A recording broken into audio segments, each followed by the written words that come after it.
నమస్తే. తెలంగాణలో BJP, BRS విలీనం కాబోతుందా? అండ్ అలాగే ఇటు కవిత కూడా రిలీజ్ అవబోతుంది. సో, ఇది బీజేపీ, బీఆర్ఎస్ విలీనం కాబట్టే కవిత కూడా బెయిల్ పైన రాబోతుంది అని చెప్పేసి కొన్ని వార్తలు కూడా ప్రచారం అవుతున్నాయి. అలాగే బీజేపీలో అధ్యక్ష పదవి మళ్ళీ ఇంకెప్పుడు? అంటే ఇప్పటికే ఆల్రెడీ చాలా పార్లమెంట్ ఎలక్షన్స్ అయిపోయిన తర్వాత కూడా చాలా రోజులు అసెంబ్లీ ఎలక్షన్స్ 9 నెలలు అవుతుంది. పార్లమెంట్ ఎలక్షన్ అయిపోయి చాలా రోజులు అవుతుంది కాబట్టి సో, ఇంకా అధ్యక్ష పదవి ఎప్పుడొస్తుంది? బీజేపీలో ఇటు ఎమ్మెల్యేలు, ఎంపీలు కావచ్చు, లేకపోతే ఎమ్మెల్యేలు, మినిస్టర్ల మధ్యలో వైరం అంటే అక్కడ మధ్యలో వాళ్ళ మధ్య డిస్టెన్స్ కూడా పెరుగుతుందా? సో, మాట్లాడదాం వీటన్నిటిపైన మనతో మాట్లాడడానికి బీజేపీ సీనియర్ నాయకులు అలాగే తెలంగాణ బీజేపీ సెక్రటరీ ప్రకాష్ రెడ్డి గారు ఉన్నారు. సార్ నమస్తే సార్. నమస్తే. సార్ ముందుగా చెప్పండి సార్, తెలంగాణలో మాక్సిమం ఎక్కువ ప్రచారం అవుతుంది బీజేపీ, బీఆర్ఎస్ విలీనం కాబోతుంది. సో దీనిపైన ఏమంటారు సార్? నిజంగా విలీనం అవుతుంది? అసలు ఎక్కువ ప్రచారంగా అసలు ప్రచారమే లేదు. ఒక ఛానల్ వాళ్ళు అదే కాంగ్రెస్ పార్టీ వాళ్ళ ప్రోద్బలంతో వేసినటువంటి ఒక తప్పుడు వార్త. బీఆర్ఎస్ బీజేపీ ఎందుకు కలుస్తాయి, ఏముందని కలుస్తుంది? మేము 8 సీట్లు గెలిచినాము. 8 సీట్లు గెలిచినాక రాష్ట్రం రాజకీయ ముఖచిత్ర మారిపోయినాక ఇక మాకు ఎమ్మెల్యే వాళ్ళు మా దగ్గరకు వస్తే ఎమ్మెల్యే మేము ముఖ్యమంత్రి కాదు. పోనీ వాళ్ళకి ఒక ఎంపీ ఉండి ఒక 10 మంది 5 మంది ఎంపీలు ఉన్నారు, వాళ్ళు మాకు పనికొస్తారు పార్లమెంట్ అంటే లేదు. కాబట్టి విలీనం అనే చర్చే లేదు, విలీనం అనే అంశమే రాలేదు. ఛానల్ వాళ్ళు అట్లా వాళ్ళ అవసరం కోసం కాంగ్రెస్ పార్టీని బతికించడం కోసం, బీఆర్ఎస్ ని బతికించడం కోసం వేసినటువంటి ఒక తప్పుడు వార్త అది. ఆ వార్త నిజం లేదు. ఆ వార్త గురించి మేము ఆలోచించడం లేదు. అటువంటి సరే 10 సార్లు తప్పుడు వార్త చెప్పారు అనుకోండి, వాళ్ళని బయటపడుతుంది కదా, రేపు పొద్దున్న ప్రజలు నమ్ముకుంటారు వాళ్ళని. బీజేపీ గురించి వార్త రాసిండు, అది నిజం కాదు కదా. కానప్పుడు వాళ్ళ పరువు పోతుంది, వాళ్ళ ఇమేజ్ తగ్గిపోతుంది. దానికోసం మేము బాధపడతలేము, దాని గురించి కూడా ఆలోచించట్లేదు. మనం చూసాం చాలా సందర్భాల్లో కూడా ఇటు కేటీఆర్ కావచ్చు, హరీష్ రావు కావచ్చు, వీళ్ళందరూ ఢిల్లీలో వెళ్ళి ఢిల్లీ బీజేపీ పెద్దలతో కూడా కలిసిన సందర్భాలు ఉన్నాయి. సో కేవలం కవితను రిలీజ్ చేయడానికి బీజేపీ, బీఆర్ఎస్ ని విలీనం చేసి సో ఇట్లా కూడా వార్తలు వస్తున్నాయి. అంటే కవిత ఎవరు చెప్తే రిలీజ్ అవుతుంది? ఎవరు చెప్తే రిలీజ్ అవుతుంది? కవిత కేసు ఆల్రెడీ కోర్టు ముందుంది. బెయిల్ ఇచ్చేది కోర్టు. అంటే న్యాయ వ్యవస్థలోకి హరీష్ రావు చెప్తే అవుతుంది, లేకపోతే ఇంకొక ఆయన చెప్తే అవుతుందా? న్యాయ వ్యవస్థ మెజిస్ట్రేట్కో జడ్జికో పోయి వీళ్ళు చెప్తే జడ్జి బెయిల్ ఆర్డర్ ఇచ్చేస్తాడా? అది ఒక్కసారి కేసును ఫైల్ చేయడం వరకే ప్రభుత్వం బాధ్యత. ఫైల్ చేసినంత బెయిల్ ఇవ్వాలన్నా ఇవ్వద్దా, ఎన్ని రోజులకు బెయిల్ ఇవ్వాలి, బెయిల్ ఇవ్వడానికి పరిస్థితి ఏంది, ఇవన్నీ చూసేది న్యాయస్థానాలు. ఈ మాత్రం లక్ష్మణరేఖ తెలియకుండా మీడియా వాళ్ళు కూడా ఇష్టం వచ్చినట్టుగా కవితకు బెయిల్ వస్తుంది, బెయిల్ వస్తుందా రాదా మేమెట్లా చెప్తాం? ముందే రావచ్చు, తర్వాత కూడా రావచ్చు. కాబట్టి బెయిల్ ముందు వచ్చిందా రాలేదా, వస్తుందా, ముందు వస్తుందా, వెనక వస్తుందా, ఇది బీజేపీకి ఏం సంబంధం? కేసు ఫైల్ చేసినాం, ఆమె నిందితురాలు ఇప్పుడుగా రాష్ట్ర కేంద్ర ప్రభుత్వంలో ఉన్న విద్యా సంస్థలు వాటిని ఇన్వెస్టిగేట్ చేసి ఆమెను అరెస్ట్ చేసిండ్రు. అరెస్ట్ చేసినాక ఇప్పుడు జైల్లో ఉంది. బెయిల్ ఇస్తే కోర్టు ఇస్తుంది, బెయిల్ ఇవ్వకపోతే కోర్టు ఇవ్వదు. అది బీజేపీ ప్రభుత్వానికి పార్టీకి ఏం సంబంధం లేదు. ఎంత తప్పుడు వార్త, తప్పుడు ప్రచారం, ప్రజలను అనవసరంగా తప్పుదో పట్టిస్తున్నారు. ప్రజలకు కూడా అర్థం చేసుకోవాలని నేను మీ ద్వారా ప్రజలకు చెప్తున్నా. ఒక్కసారి అరెస్ట్ ఏ నిందితున్నైనా సరే అరెస్ట్ చేసేంత వరకు పోలీస్ వ్యవస్థ, అరెస్ట్ చేసిన తర్వాత బెయిల్ ఇవ్వాలన్నా ఇవ్వద్దా, ఆ కేసు నిజంగా నిందితుడా కదా, సాక్ష్యాలు ఏంటివి, ఇవన్నీ కూడా న్యాయస్థానాలు చూసుకుంటాయి. కాబట్టి న్యాయస్థానంలో కేసును బీజేపీకి అంటగట్టి బెయిల్ వస్తా అంటే ఎందుకు వస్తుంది బెయిల్? ఎవరిస్తారు బెయిల్? Magistrate bail. బీజేపీ అయితే మెజిస్ట్రేట్ బెయిల్ ఇస్తారని నేను అనుకోవట్లేదు ఈ దేశంలో. కాబట్టి అటువంటిది అన్ని కూడా తప్పుడు వార్తలు, ప్రజలు అర్థం చేసుకోవాలి. బీజేపీకి, బీఆర్ఎస్ కు, కవిత కేసుకి ఏం సంబంధం లేదు. సో ఇంకోటి ఇటు చూసుకుంటే తెలంగాణలో బీజేపీ అధ్యక్ష పదవి ఎవరికి అవబోతుంది అండ్ ఎందుకు ఇంత డిలే అవబోతుంది? ఎందుకంటే ఆల్రెడీ మన అసెంబ్లీ ఎలక్షన్స్ అయిపోయి 9 నెలలు అవుతుంది, ఎంపీ ఎలక్షన్స్ కూడా అయిపోయిన తర్వాత ఉండబోతుంది అని చెప్పేసి సో ఆషాఢం అనుకుందాం, రోజులు బాగోవు అని చెప్పేసి ఇప్పుడు శ్రావణం కూడా స్టార్ట్ అయిపోయింది, అయినా సరే ఇంకెందుకు ఇంత డిలే అవుతుంది? నా ప్రశ్నకు మొదటి సమాధానం, మేము బీజేపీ మా రాష్ట్ర అధ్యక్షుడు కేంద్ర మంత్రి ఉండి మళ్ళీ కేంద్ర మంత్రి అయ్యిండు కాబట్టి కొనసాగుతున్నాడు. కేంద్ర మంత్రి ఉన్నప్పుడు కొనసాగిండు. మరి కాంగ్రెస్ పార్టీ ముఖ్యమంత్రి కూడా పిసిసి ప్రెసిడెంట్ కదా, ఎప్పుడైతే మరి పిసిసి ప్రెసిడెంట్ తొందర లేదు కానీ బీజేపీ ప్రెసిడెంట్ తొందర ఉందా? ఈ రాష్ట్రాన్ని చెలాయిస్తున్న పార్టీ అదే కదా. అంటే దానికి ఒక పిసిసి అధ్యక్షుడు చాలా, ముఖ్యమంత్రి పక్కన పెడితే ముఖ్యమంత్రి ఇంకా పనులు ఎక్కువ ఉంటాయి కంపేర్ టు రాష్ట్రంలో వరకు. మరి వాళ్ళ పిసిసి ప్రెసిడెంట్ కావట్లే కదా, ఎందుకు కావట్లేదు మనం అడగట్లే కదా. అందుకోసం మరి ఇప్పుడు చంద్రబాబు నాయుడు ఉన్నాడు, ఆయన పార్టీకి ఆయనే అధ్యక్షుడు కదా, ఆయన పార్టీకి ఆయనే ముఖ్యమంత్రి కదా, మరి మార్పులు ఎందుకు ఉండట్లేవు? కాబట్టి బీజేపీలు కూడా అధ్యక్షుడు మార్పు అనేది ఎవరు చెప్పిండ్రు?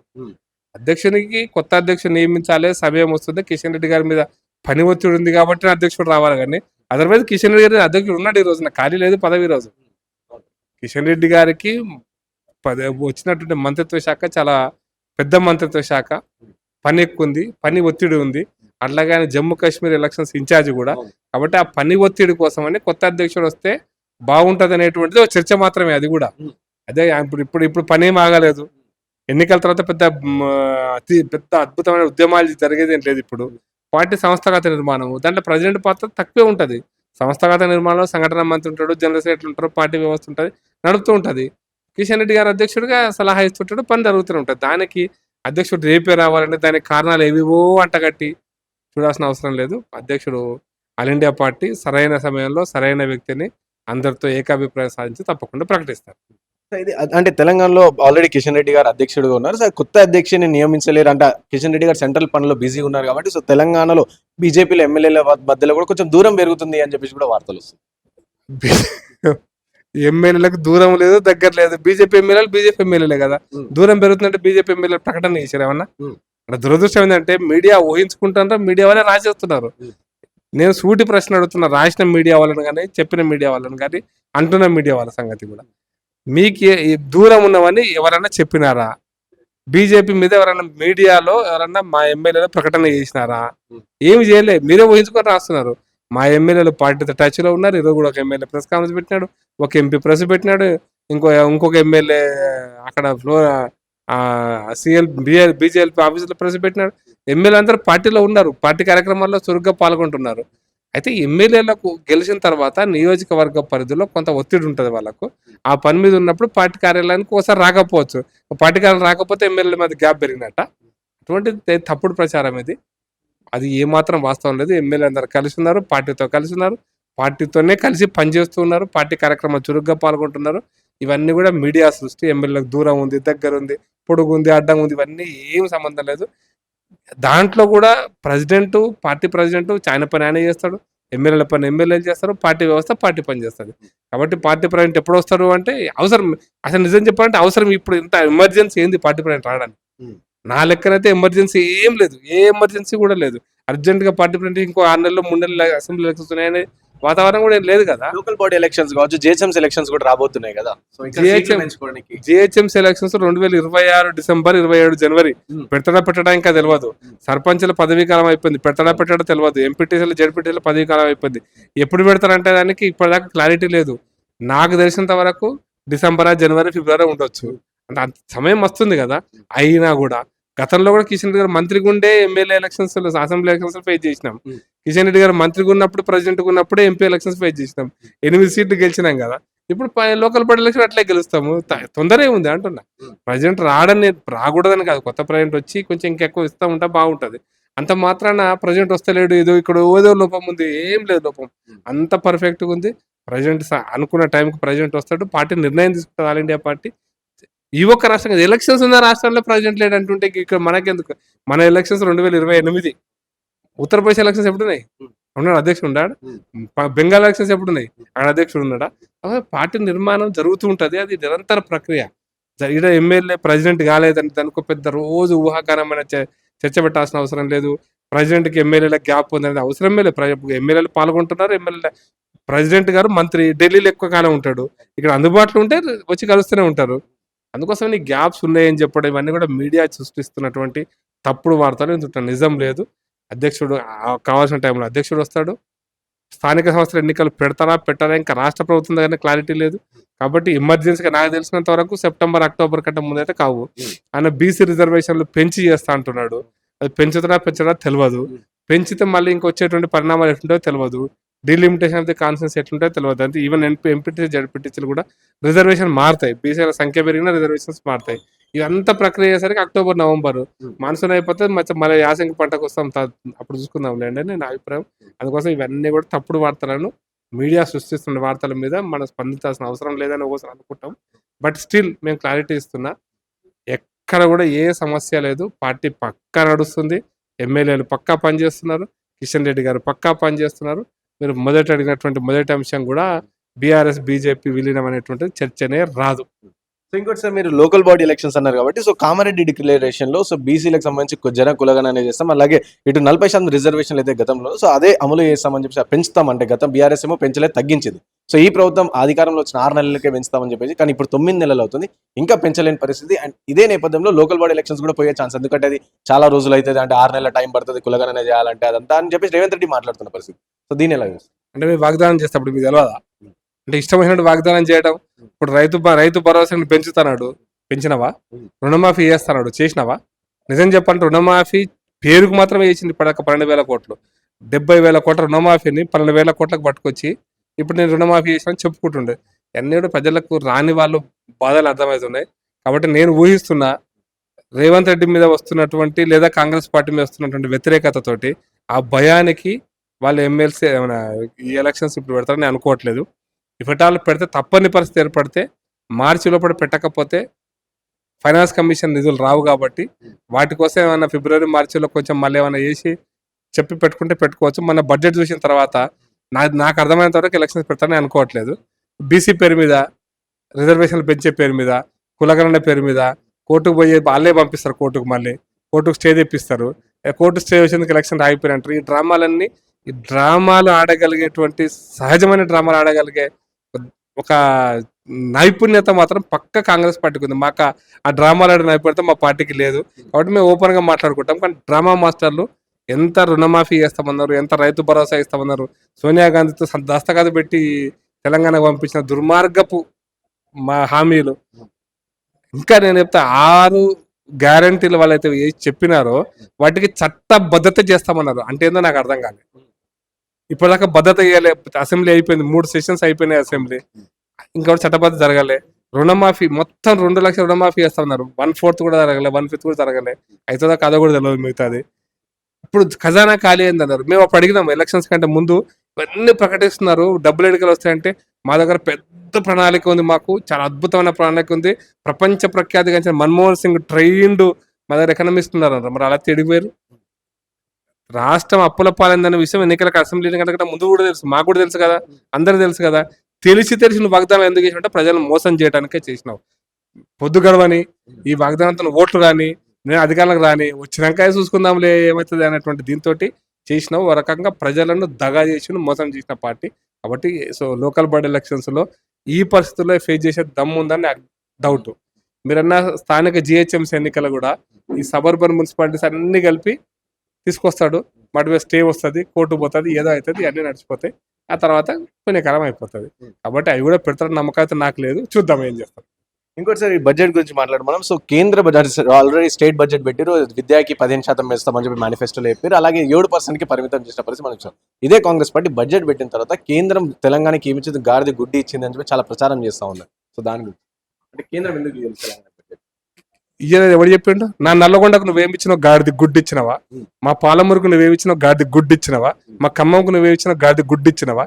ఎవడన్నా బడ్జెట్ లో మెడకాయ మీద తలకాయ ఉన్న దిమాకున్నాడు ఎవడైనా సరే. ఈ గాడిది గుడ్డు మాట్లాడే దిమాకు లేని వాళ్ళకి చెప్తున్నా, బుర్ర లేనోడు చెప్తున్నా.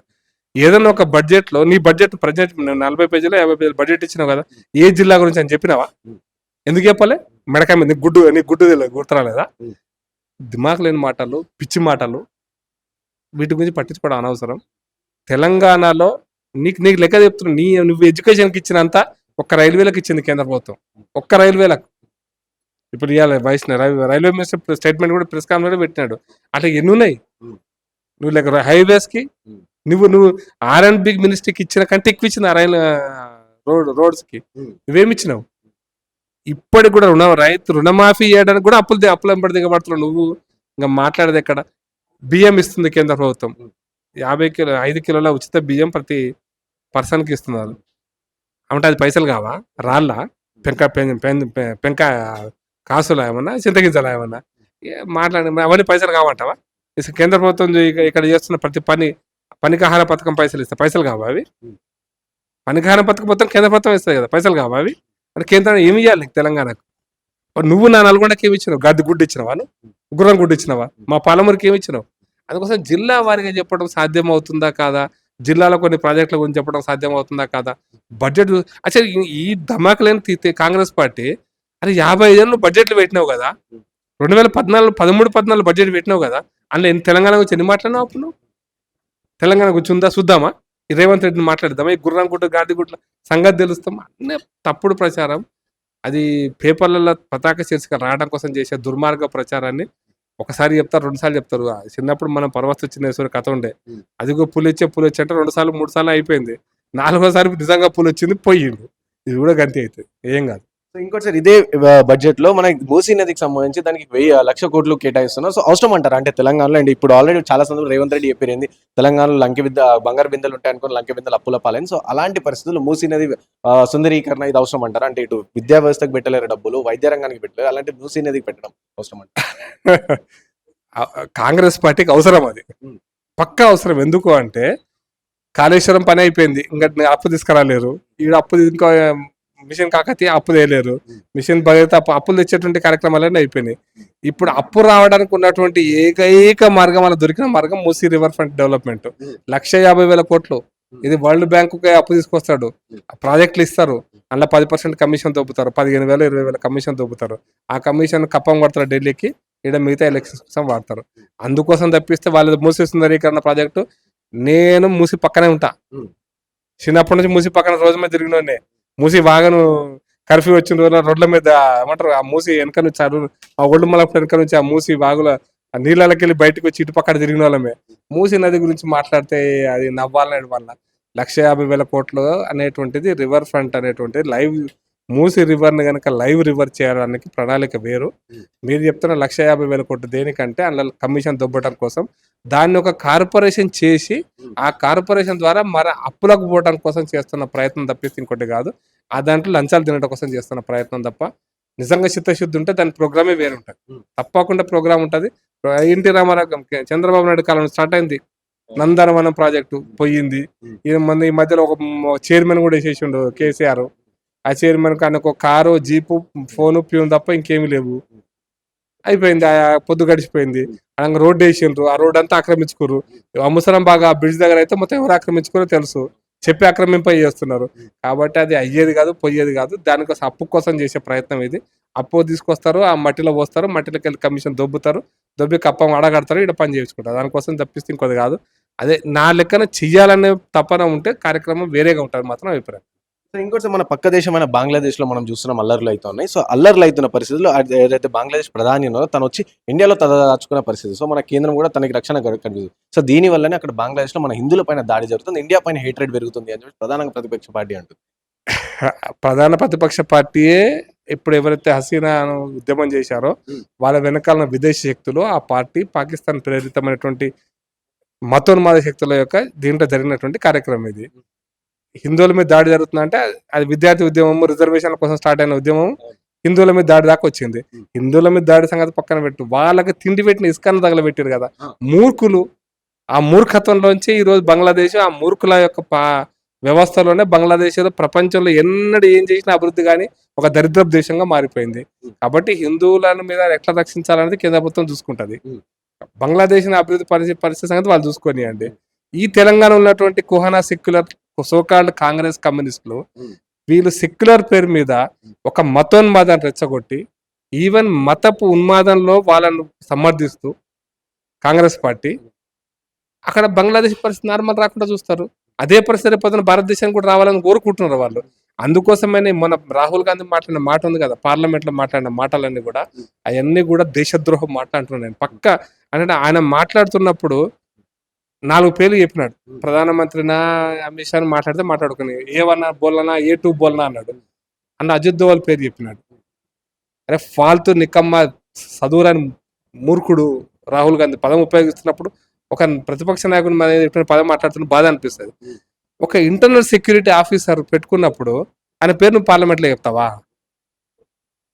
ఇది ఏ ఉద్దేశంతో చెప్పినావు అంటే ప్రపంచ దేశాలకు తెలవాలి ఈ పేరు, ఏం జరుగుతుందో తెలవాలా, తెలిస్తే వాని సంగతి అయిపోవాలి, వాని థ్రెట్ రావాలి, ఇవన్నీ కూడా కదా. ఒక సెక్యూరిటీ పర్సన్, ఇప్పుడు ఆర్మీ సెక్యూరిటీ పర్సన్ గురించి కామెంట్ చేస్తావు పార్లమెంట్లో? ఎట్లా కామెంట్ చేస్తావు నువ్వు? అంత దేశద్రోహ మనిషి రాహుల్ గాంధీ. ఈ దేశం చిన్న భిన్నంగా కులం, ప్రాంతం, మతం, దక్షిణ భారతదేశం, ఉత్తర భారతదేశం, దళిత్, ముస్లిం, ఈ ఎస్సీ ఎస్టీ బీసీల మన కులాలు ఇవన్నీ ఈ రకమైనటువంటి చీల్చి చెండాడి దాంట్లోంచి పొద్దు గడపడం కోసం రాహుల్ గాంధీ కుటుంబానికి భారతదేశం కలిసి ఉండాలని లేదు, కలిసి ఉండడం వాళ్ళకి ఇష్టం లేదు. వాళ్ళ వలలో పడ్డటువంటి అధికార దాహంతో కొద్దిమంది వాళ్ళ వలలో పడ్డారు. వాళ్ళకి ఇప్పటికీ అర్థం కాకపోతే ప్రజలు సరైన సమాధానం చెప్తారు. భారతదేశం ఏకత కోసం పనిచేసే వాళ్ళ నాది పెరుగుతుంది, వాళ్ళ బాధ్యత పెరుగుతుంది. రాహుల్ గాంధీని ఏకాక అయిన రోజున హసీనాకి ఏం గతి పడుతుందో అటువంటి గతులు పట్టకుండా జాగ్రత్తగా దేశ ఐక్యత కోసం పనిచేయమని సలహా ఇస్తాను. Thank you